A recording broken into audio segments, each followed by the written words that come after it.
Welcome back to the Business Roundtable Podcast. I'm your host, David Carr, founder of Steward Your Business, where we bring great guests to you. Once again, I've got an amazing guest, JoJo LaRiccia. I've been just developing a great friendship and I love her collaborative spirit, energy. You're going to get to experience just a whole wealth of knowledge, background, where we are going to dive into how do you become seen? How do you become heard? How do you become remembered in a world that's just so busy? There's so many things going on, and JoJo is a master at this. And I just thought, JoJo, we got to have you come on the podcast and share with our audience kind of your journey and how you help business owners and leaders get their story out there. And so, JoJo, welcome to the podcast. Thank you. Well, you know, I want to share a story right out of the gate. Yeah. How do you get seen, heard, and remembered? And I'm going to share a story about a gentleman. His name is John Petrie. And I met John in 1983. And John is an artist.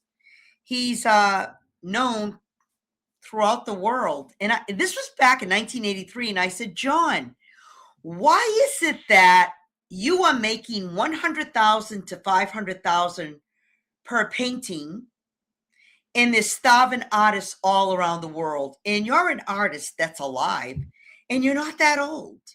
What are you doing that's making you stand out? And he said, that's a very good question. He said, I will add in my paintings a couple of hundred strokes here, a couple of extra strokes there. And what happens when you look at his paintings, you fall into the paintings. The moral of the story is John does what we call add value. He goes above and beyond. In this world, whatever business you're in, you have to make yourself stand out. What are you doing that's different from everyone else in your same profession? Because if you're doing the same thing, then you're just one of many. You're not going to stand out. Yeah. And what John Petrie did really has stuck into my head. And going fast forward, I've been in media since the age of 11. I'm now 71 and a half. And I know women aren't supposed to tell their age. Who cares? Yeah. I'm 71 and a half. Big there you go. Deal, okay. And during COVID, I started to think and look back all the videos that I've done. And I'm saying, you know, nobody's really seeing what I've done online. And I've been nominated for 4 local Emmys. Yeah. It's not that my work is insignificant. Listen, there's a lot of people like me in the world. There's a lot. But I'm saying people aren't noticing me out there. What am I doing that's wrong? And this is what goes back to your question. Be seen, be heard, be remembered. And the day that our governor declared Massachusetts a state of emergency, I said, this is going to be a great opportunity to learn about social media. And I dived in. I spent thousands of hours over a 2-year period, every single day. Some mornings I'd wake up at 4 a.m. and I would get online with people from the UK because they were 6 hours, depending on the time zone ahead. And I, every day, learning. It didn't matter if it was a Saturday, didn't matter if it was a Sunday. There was no time to like kick back and sleep. I said, this is an opportunity. Yes. And so I embraced it. A lot of people say, whoa, what are we going to do? It's like, embrace this time. Yeah, absolutely. Embrace it. And so I did. And I started figuring out, and it was slow. I had to really wrap my head around it. I love when people say, oh, you know, AI is going to do this all for me. It doesn't work like that. Yep. So I just started going into learning mode, and this is what I am doing now. Yes, I am creating the videos, Yes, and I do everything from the beginning to the end, and I mean everything. I dot every I, cross every T, make sure there are no unanswered questions from lighting to filming to the clothes you should wear, how clothes affect the coloring on your skin, your Mm-hmm. everything. I make sure I cover everything. But you can have the best video in the world, David. Yep. But if you don't have the right information attached to the video, it's like a drop of water in the ocean. You can Mm. get noticed. Mm-hmm. So I'm applying the John Petrie principle. Add value. Add Yes. value. So what I'm doing with the add value is I'm adding the marketing and the advertising to what I do at a fraction of the cost, making sure the right information is attached to the video. Mm-hmm. This is a lot of work. Yeah, I absolutely. love it. I love Yes. it. Yeah. Oh, and that's what drew me to you, JoJo, because you love it, you care, you poured in, and that's why I love having guests like you on this podcast, because there's a lot of noise out there, and I want to bring people to the world, like you just said, get this story out there about how you care, why you care, and I love your journey, and I'd love to share a little bit about your background. You shared a little bit of it here, but you have a background. When we first met, I didn't know your background with Berkeley music and being a performer, and where you started with video, photography, all of that. Take us, and now you're an amazing super connector and amazing storyteller. But take us a little back, because I always like to have our listeners, say, okay, who's this JoJo? What got her excited? I know and just take us a little bit further back in your Sure. journey, because I think it's so Sure. fascinating, JoJo. Sure. Okay. So I'm the youngest of 4 siblings, and I'm very close with my sister, who's a little older than me, and then my 2 older brothers. Very, very, very close. While I'm talking to you, my brother is texting me. I have a fantastic family. And, with any family, we earn love and respect daily. You have to nurture what you have. And I'm very grateful for my family. My oldest brother was going to train to be, he was learning to be a priest.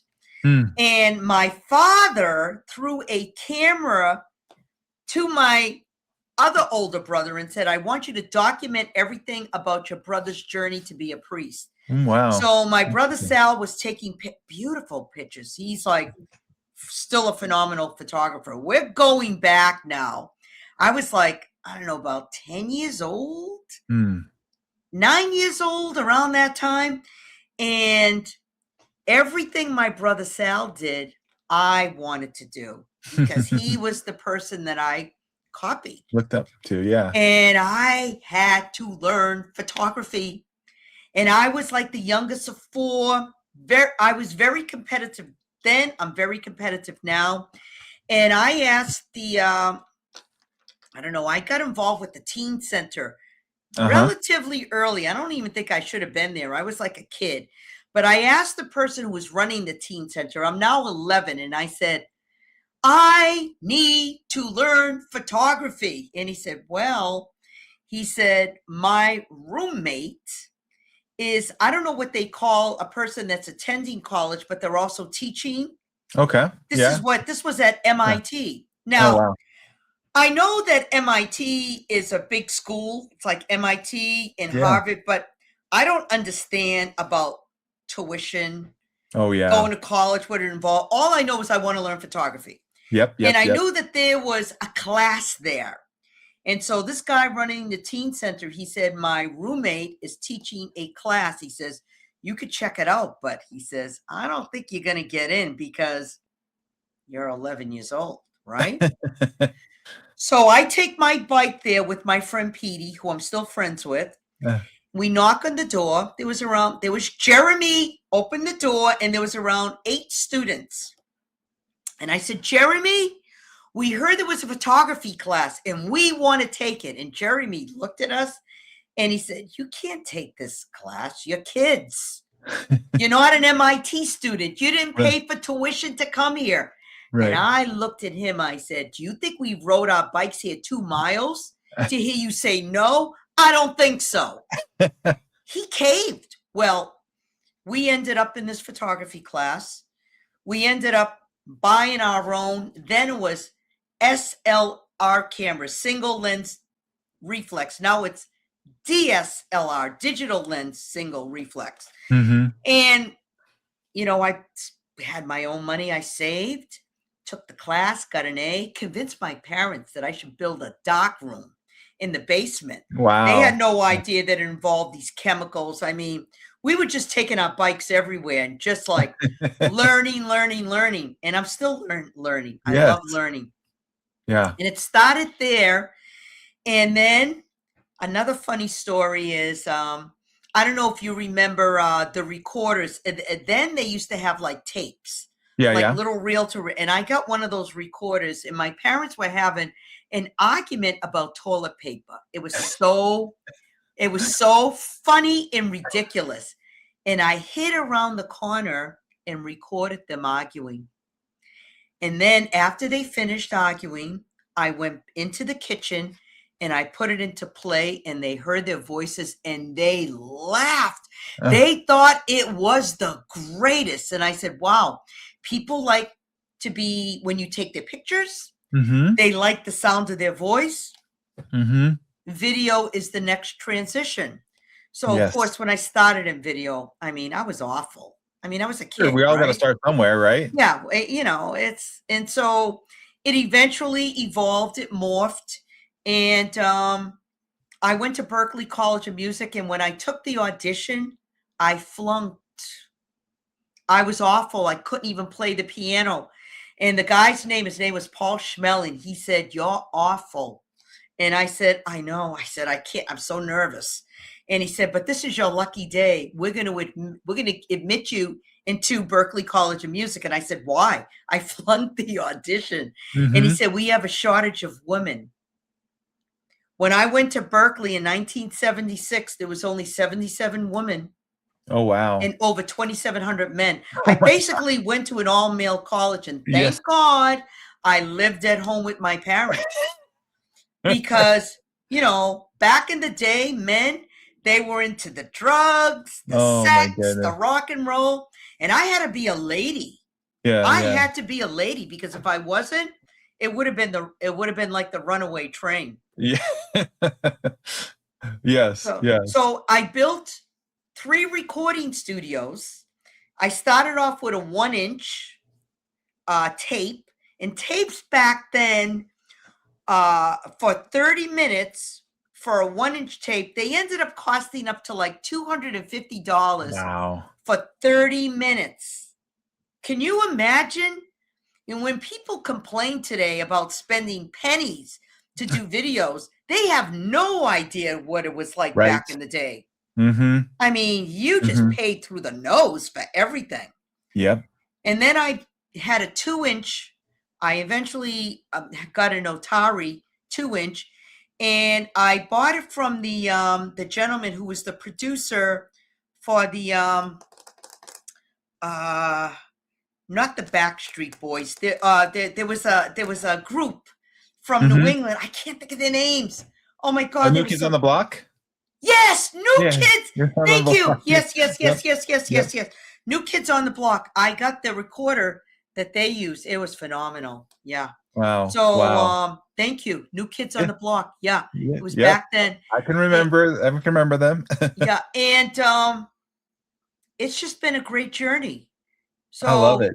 Yeah. As a matter of fact, here, let me show you. Yeah, please. For those of you, I don't know if you can see. Okay. Oh yeah, this was me. Beautiful. Back, I made it on MTV for I went by the name Joanne Victoria. That's my real name.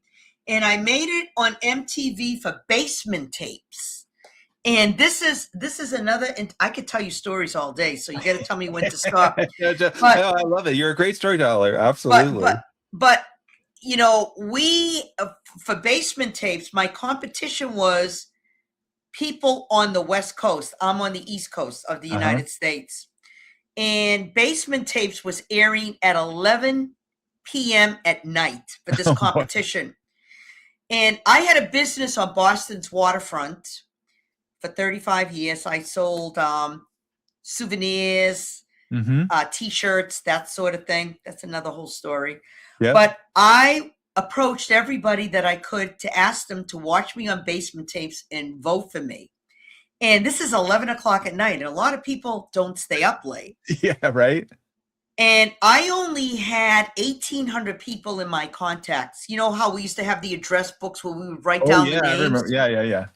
That's a lot. I only had 1,800 people. I had to send postcards out to You had to reach everybody. everybody. Oh my goodness. And I said to my mother, I feel like a failure. I only know 1,800 people. Oh my goodness, JoJo. I think this was 1986. So oh my God. I was 32 years old.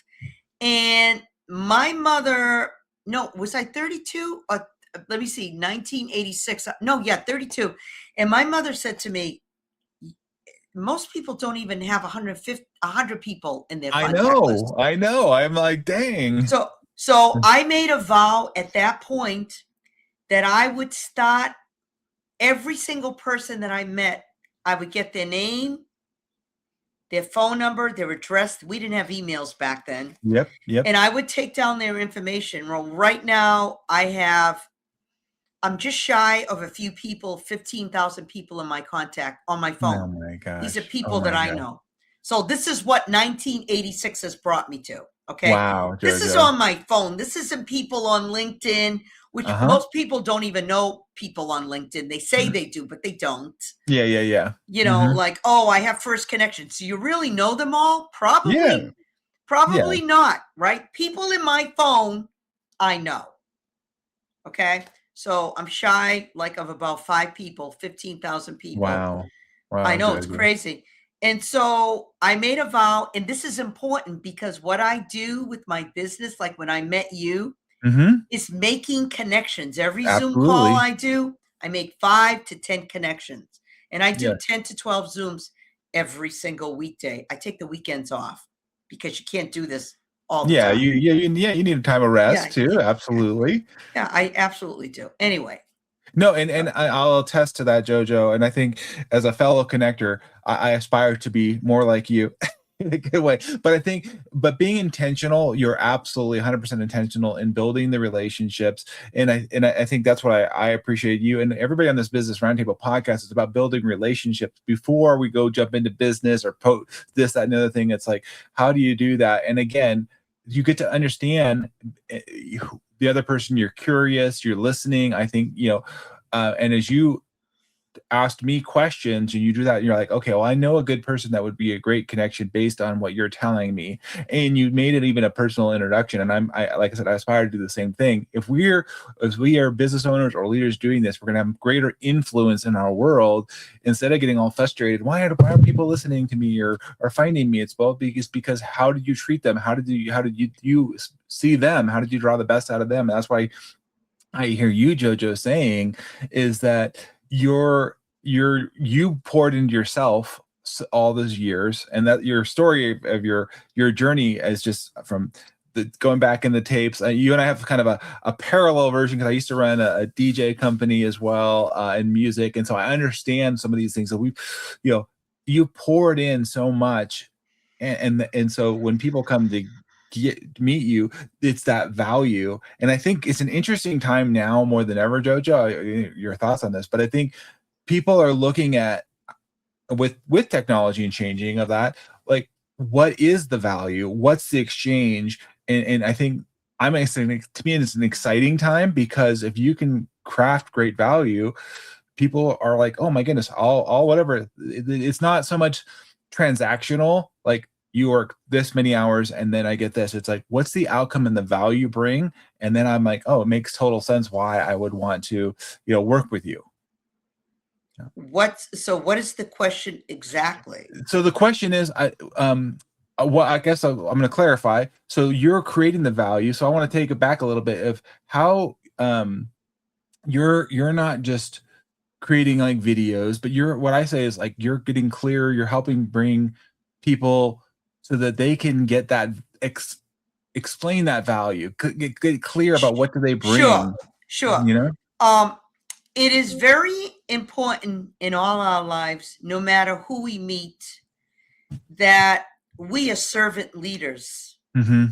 Why does that make a difference? Well, I want you to think of your life. you're standing in a field and you throw a boomerang into midair, the boomerang will come back to you. Mm-hmm. It is the law of life. This is not my law, but this is the law of life. Whatever you put out into the world, with every single person that you interact with, every single human, even trees, animals, how you treat everything around you, the energy that you pour out comes back.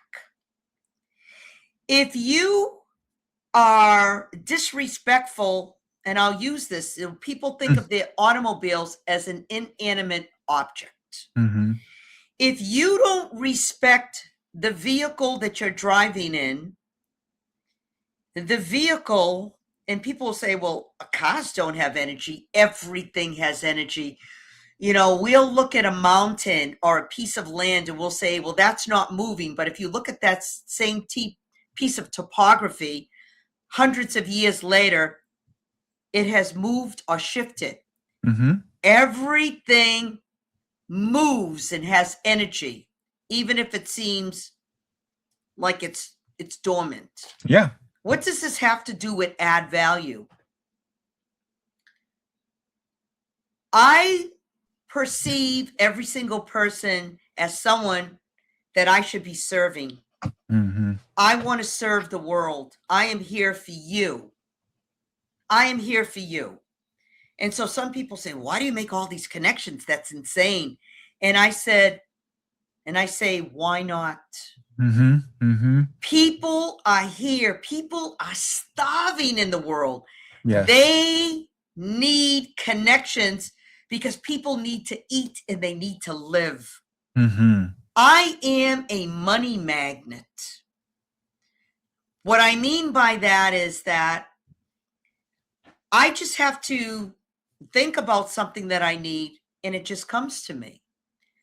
And the reason is because I'm constantly pouring out. Mm-hmm. I don't ask a lot in this world. My needs are not that great. I really live a simple life. I'm not really what I call extravagant. Mm-hmm. I'm not one of these people. I'm just Right. not. So I don't have a lot that I need, but I find it more exciting to give Mm-hmm. Mm-hmm. than to receive. But once in a while, I will ask the universe for something. Oh, I really need this. And boom, it just happens. Mm. Which is why I call myself a money magnet. Because people say, oh, I'm not getting this and I'm not getting that. And the reason why people are not getting what they want is because they're not pouring out. They're just taking. Mm. In order to get, you have to give. And it's better to give a little bit more. And by the way, a person that gives can also throw themselves out of balance. Oh, yes, absolutely. So there is the perfect, you have to find a balance. Like there are people that say, oh, I want you to run a networking group. And I say, I don't want to do that. Mm-hmm. The answer is no. I know how to say no. Mm-hmm. And I don't want to, why would I want to do that? And I say to everybody, if I do that, I'm not going to be able to make the introductions that I make. That's what I tell everybody. Would you rather me be making all the introductions or do you want me to lead a networking group? That's it. So anybody that wants to stand out in your business, do something that makes you stand out. Now, for me, as I told you, I do the distribution of the videos. It's huge. There's 141 different ways to distribute your video. Some people boldly asked me, can I have your list? And I went, no, I'm not going to give you my list. If I work with you, you'll see the list. But I'm not just going to, that's taking time to put together. And even if you ask AI for this list, AI doesn't even know. And I meet people in ad agencies, they'll say, oh, I never even thought about that. There are some things you have to come up with your creative imagination, how to use a video. Mm-hmm. And I keep exploring new ways. Yes. That is my add value in making the connections. That's another add value. Oh, and I do free headshots when I do your video, not just isolated. When I do the video, I do the free headshot. Why not? You're already you already have the right lighting, you have the right clothes, you got the right makeup. And not if you're a guy, but well, some guys do wear makeup. But they do wear makeup on in the movies. So But anyway, absolutely. I don't know if I answered your question, but no. You did. I mean, what I heard you say, JoJo, is that loud and clear, there's energy out there. I 100% agree. And are we coming from a place of kind of abundance and giving, or are we coming from a place of a deficit? And I find that I'll put it as I've been married for almost 21 years, but I remember, and I've talked with enough women, particularly if you're coming from a deficit and a guy is desperate versus a place of giving, you can almost feel the energy. I'm sure you could as a woman, like you're not coming in a giving capacity, you're coming in a taking capacity, right? And you don't even have to say words. You can actually feel the energy, right? Here's the other, may I interject? Yeah, please.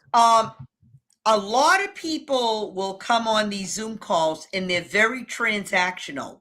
And nobody wants to be around a transactional person. And I'll give you an example of transactional. And I use this this example when I share with people how to approach LinkedIn. So this is a true story. I get a call and I say, hello. And the person says to me, this is exactly how the conversation went. They don't say hello. They say, can you put flowers on my mother's grave? And I said, who is this? And they said, it's your cousin. And I said, which cousin? Because between my first, second, and third cousins, there's over 400 of us. Oh my gosh. And they tell me their name. Now I go back and I think, oh, I remember this cousin. When I was a child, my mother was taking care of 3 sisters, and one of them stole something out of one of my drawers in my bureau. They stole something. And we found out it was them. They fessed up afterwards. This was the cousin that stole something from me, which I hadn't seen this cousin in, I don't know, I was a kid. She was a kid. So maybe I was 7 years old. Oh my goodness. And so she tells me her name. And I said, I haven't seen you in forever. And I said, why don't you ask your brother? I don't want to ask him. So there was no warmth. There was no like, hi, how are you? How have you been? Sorry to trouble you. No reconnection. Yeah. Can you do me a favor? I'm really asking you, being very kind. There was none of that. It was very cold and calculating. Why do I bring that up? What does this have to do with just saying? In business, people are very cold and calculating. They do this on LinkedIn. They pounce on you. Oh, yeah. It's terrible. It's rude. People, you have to warm people up. Yeah. Yeah. You just can't just like, boom, pounce on them. Yes. Nobody likes that. No. It's awful. It's cold. Yeah. It is cold. Nobody likes to be sold. They don't want to be sold to. They don't want to be like, I get it all. Yeah, JoJo, I get it day in and day out. And I've had a couple of the folks on the podcast previously that have talked in the sales side trying to break that because there's like these really bad habits out there. Do they work? Sometimes, yes, they do work sometimes, but most of the time, to your point, JoJo, they don't. And I think you're doing yourself more harm than good, whether it's on business, whether it's personal, whether it's with your team. If you're just hitting them hard and going into that mode, you're putting everybody on the defensive. It's like you said, it's not a good feeling. It's not a cold feeling. It's about I like to say, build relationship before opportunity. You and I build a relationship, and then you say, oh, hey, I've got a couple of different opportunities as we've talked, and you've got to know me, and you're like, this might be a benefit of you. Maybe not. But you and I are being curious. We're listening. We're asking questions, understand where people are at. And I want people to, as they're listening to the podcast, JoJo, because you've done this in your career, you've been successful, and you've reinvented yourself in through many different ways, and you can continue to do that successfully. And so I want other people to hear, it's like, this isn't a one and done. This is ongoing. And you continue to build your network and connections of people that want to be with you. Because I will say, the people that I've talked to, JoJo, that you personally introduced me to, amazing people. And they also say the warmth and the care and the way that you've connected with them. And so it's like, oh, wow, it means a lot. It carries a lot of weight when you're introducing them to me and vice versa. And I feel that that's an honor and a privilege to build that relationship. And that's what I hear from you. If you approach relationships as a gift, it sounds like to me, JoJo. Yeah. It is a gift, but here's the fascinating thing. Every person that I meet, it's like I'm picking up a book for the first time, and it's a new novel. Every single person, no matter who they are, should be treated with dignity and respect. Mm-hmm. Even if they're a little out there. I will tell you a situation that was a little odd. I meet this gentleman, and he was all doom and gloom, and he was from Florida, and he was like, everything was like just like dark and awful. And I said to him, listen, I was upfront with him, and I was like pleasant about it. I said, listen, I don't ever want to talk to you again. He says, no. I says, no. I said, you are so depressing. I can't even help you because you're such a buzzkill. I said, I want you. He says, am I really? I said, yes. I said, I want you to go and look in the mirror and talk to yourself the way you're talking to me. And ask yourself, would you want to listen to you talking to you? Probably not. I said, you got to shift. I said, you got to shift the gears because no one's going to want to do business with you. Yes. I said, now I would be willing to talk to you if you change the channel. I said, you got to, and I'm not saying that you have to be like all positive and upbeat, but I said, everything is dark, dismal, gloomy. I said, you're on the opposite side of the spectrum. I said, people don't want to be around that. So when I meet people, and by the way, 99% of most people, they're wonderful. This was the exception to the rule. I never told a person not to contact me again. I told this guy, I said, don't contact me. And he started to laugh. He goes, am I that bad? I said, you're worse. And so I know that I had maybe, I don't know if he could have gotten any more depressed than when I told him. I don't think so. Because I wasn't mean about it. I was kind of like, just like, you got to change the channel, dude. Yeah, like, come on, like, have you ever seen that scene in Moonstruck where Cher hits, what's the guy's name, Nick? Oh, something? yeah. And he was a baker, and he had flour on his face, and she slaps him on the face, and she says, "Snap out of it." Yeah.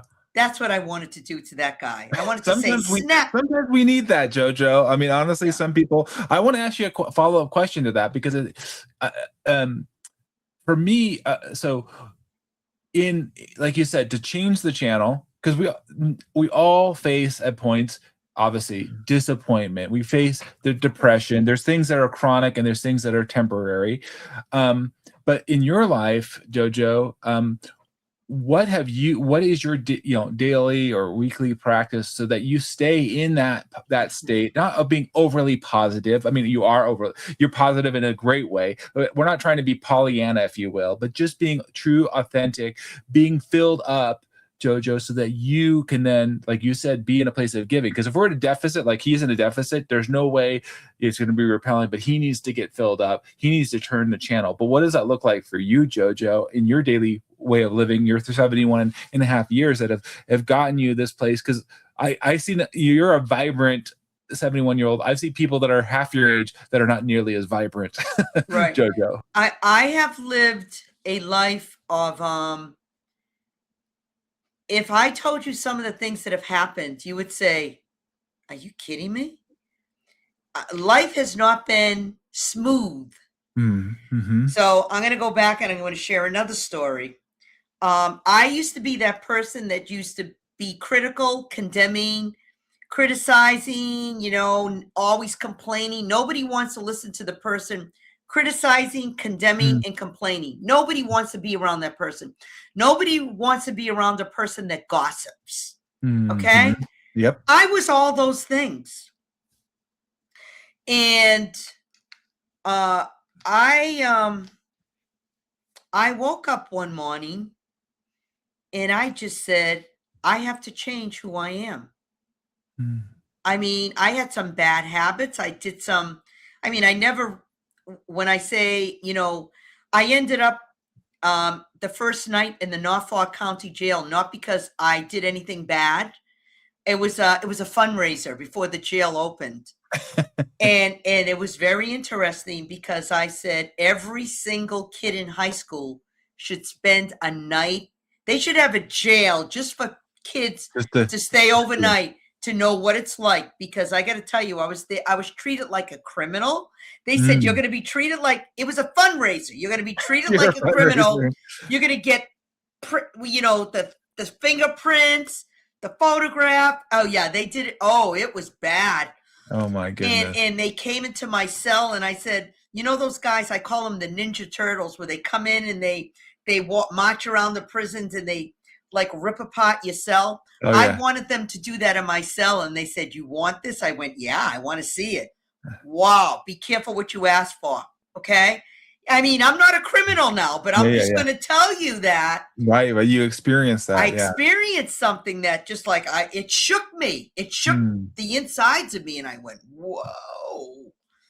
But living, and to answer your question, I've lived some very dark moments, and I made a conscious choice that I needed to shift gears. What I do every day. I don't share this, but you're asking me, so I'm sharing. Yeah. Every day I will sing the word Hu, H-U. It is the ancient word for God. It is not a religion. It is, I guess it's like a mantra. There are many different words. It neutralizes, stabilizes, and harmonizes any and all situations. As a matter of fact, I will show you on my phone. Yeah. I have the Hu app. You see it? Oh, yeah. Hu? Yeah. H-U. Yep. I see it. H-U. Yeah. And you hear about 10,000 people going, Hu. And I do this. It neutralizes, stabilizes, and harmonizes any in all situations. During, and I hope I'm giving you the right facts, but during Pope Gregory's time in the Bible, and I'm not a big Bible reader, but in the Bible, it said in the beginning, it still says in the beginning, there was the word, or there is the word. And it used to say there is the word Hu. They took that out. We are all humans. We are all God man. We all have a spark of God inside of us. So we're all humans. Humans. Yeah. Okay. And I do this for 20 minutes every day. It neutralizes, stabilizes, and harmonizes any and all situations. And if I could physically show you what it's doing inside of me, it is aligning all my chakras. It's aligning all the cells and everything inside of me all to be synced together. I am a well-oiled machine within, because the only way I can shine outwardly is if I have all my stuff going on. I am right within. It starts within.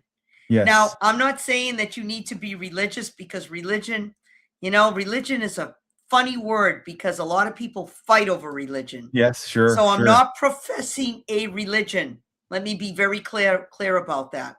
I think everybody needs the balance of the mind, the body, and the soul.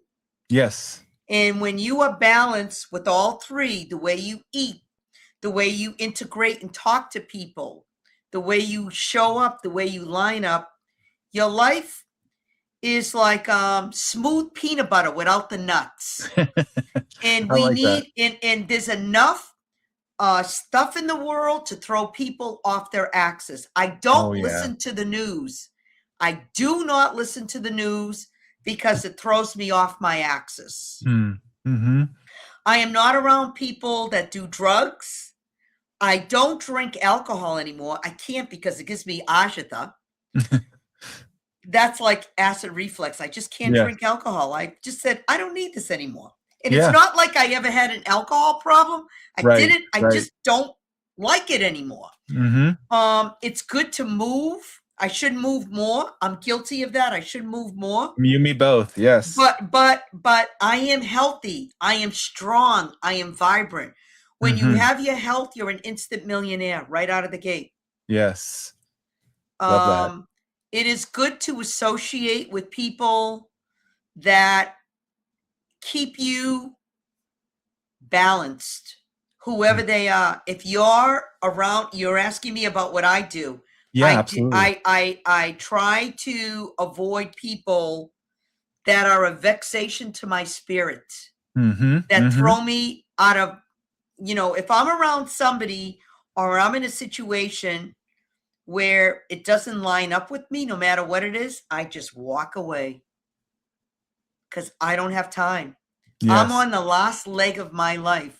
I'm in the last quarter of my life.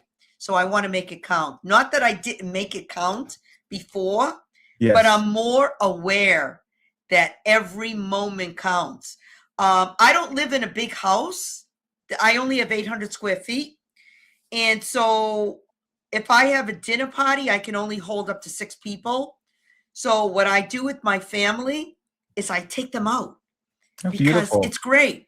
And we just we love each other. We love each other. There's no time to fight. There's only time to love. I love it. Yes. Yes. We need more of that, JoJo. And this is what it's about. Because if you turn on the news, I mean, don't get me wrong. I listened to 2 Apple podcasts this morning, and I do read the news, but I don't listen to it because when I listen to it, there's just so much drama. Like, I want to say, get to the point. Yes. Yes. Yeah. No, this has been fantastic, JoJo. I know we're getting to the end of the podcast.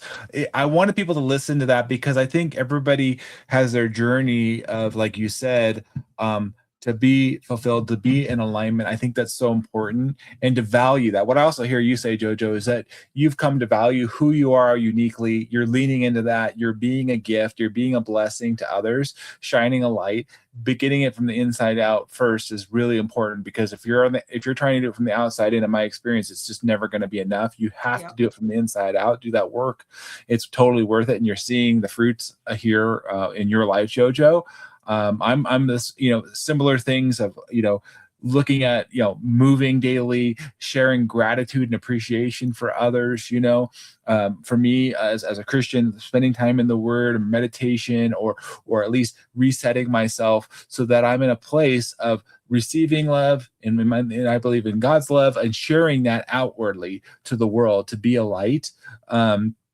And so to me, you, like you said, you're in that last quarter of your life. I'm here at 52. I'm looking, we never know when we're going to be checking out of this physical life, but to make the most of what we have and to leave people better off than when we found them. I think that as a shared philosophy, JoJo, and I love having you on the podcast. I hope everybody, you guys go check out her, JoJo LaRiccia, on the, she's got an amazing, just content out there all over the place. And you're such a great, I'm sure if people want to reach out and connect with you, meet with you, she is just amazing, and she's going to get you connected with so many other amazing people out there. JoJo, I want to say thank you for being on the podcast. It's been really blessing to have you here. Well, David, you are a light. Just to Oh, let you thank know, you. you are a light. You're a lovely, lovely human. And I am honored and I feel blessed to be here with you today. I appreciate you. And keep doing the great work that you're doing to being a light in the world. And, just keep being you. Being you. You. I love it. Thank you, JoJo. Thanks for sharing so much with our audience. Of course, we love everybody liking and subscribing and all that. And if you have a comment, please leave it in there. We'll make sure that JoJo gets it. Come back week after week. We have amazing guests, but really, JoJo, true pleasure having you. Thanks for being on the podcast with us. Thank you so much. You're lovely. Thank you. Bye, everybody. Bye. Bye for now.